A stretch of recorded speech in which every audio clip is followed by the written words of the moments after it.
안녕하세요. 가천대 길병원 임상영양사 고연지 김민정입니다. 네, 오늘은 염증성 장질환 환자분들이 많이 궁금해하시는 식사요법에 대해서 이야기를 나눌 예정입니다. 네, 먼저 식사요법에 앞서 염증성 장질환으로 인해 어떤 영양 문제가 발생할 수 있는지 살펴보도록 하겠습니다. 네, 염증성 장질환의 영양 문제는 영양소 흡수량의 감소, 흡수 불량, 그리고 위장관 출혈로 인한 장 손실의 증가, 약물과 영양소의 상호작용으로 인한 영양소 흡수 감소 등이 있습니다. 네, 이렇듯 염증성 장질환은 다양한 영양 문제를 야기할 수 있습니다. 여러 영양 문제로 인해 영양소 결핍을 예방하고 염증과 장에 대한 자극을 최소화하며 장 점막의 상처 치유와 적정 체중 유지를 위해 적절한 식사요법을 실천하도록 합니다.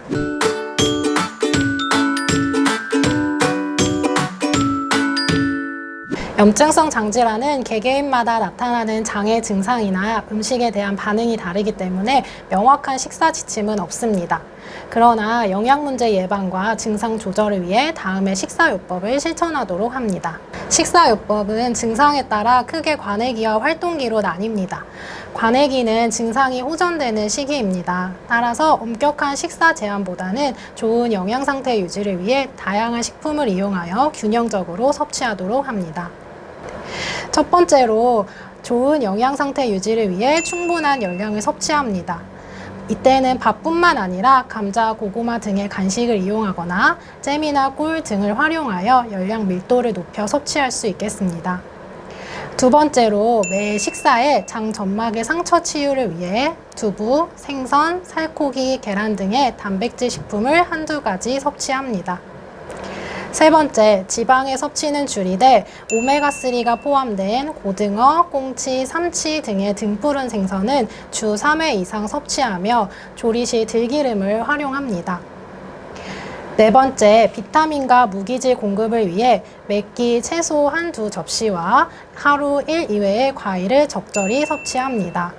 다만 장 부분이 좁아져 있거나 복통, 설사 등의 증상이 나타난다면 익혀서 섭취하거나 갈아서 섭취하도록 하고 섭취량을 제한할 수도 있겠습니다.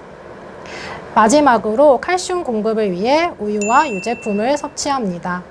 우유 및 유제품의 섭취가 질병을 악화한다는 근거는 없습니다. 다만 우유의 소화가 어렵다면 유당 분해 우유를 활용하거나 따뜻하게 데워서 섭취하는 방법도 있겠습니다. 네, 정리하자면 관해기에는 영양 상태 회복을 위한 식사요법이 도움이 될 수 있겠군요.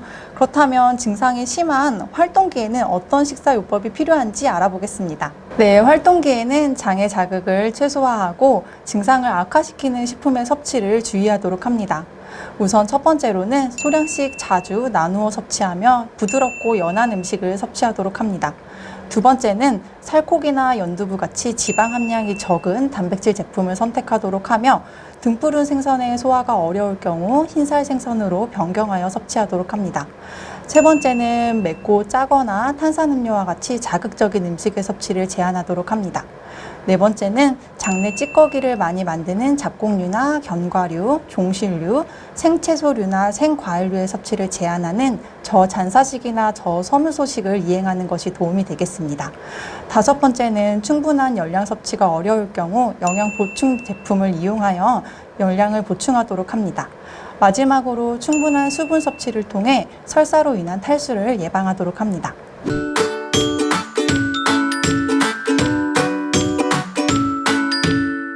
최근 유산균 프로바이오틱스에 대한 관심이 많아지면서 염증성 장질환에 도움이 되는지 많이 궁금해 하십니다. 프로바이오틱스는 장내 유익균을 높이고 유해균을 줄여 장을 좋은 건강 상태로 만들어준다곤 하지만 실제적으로 정확한 메커니즘이 염증성 장질환의 약물 치료를 대체할 만한 근거가 없는 상황입니다. 네, 증상 완화나 개별적으로 섭취하였을 때 문제가 없었다면 진행하여도 되겠으나 임의적으로 약물요법을 중단하거나 프로바이오틱스만 섭취하는 것은 주의가 필요합니다. 네, 이렇게 염증성 장질환의 식사요법에 대해서 알아보았는데요. 염증성 장질환은 증상의 악화와 호전이 반복되는 만성질환입니다.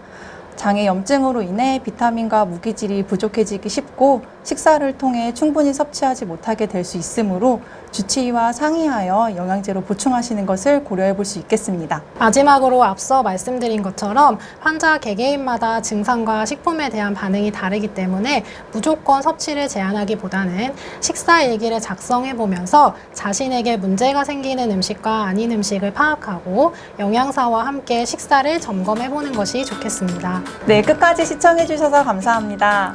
다음에 더 유익한 내용으로 찾아뵙겠습니다.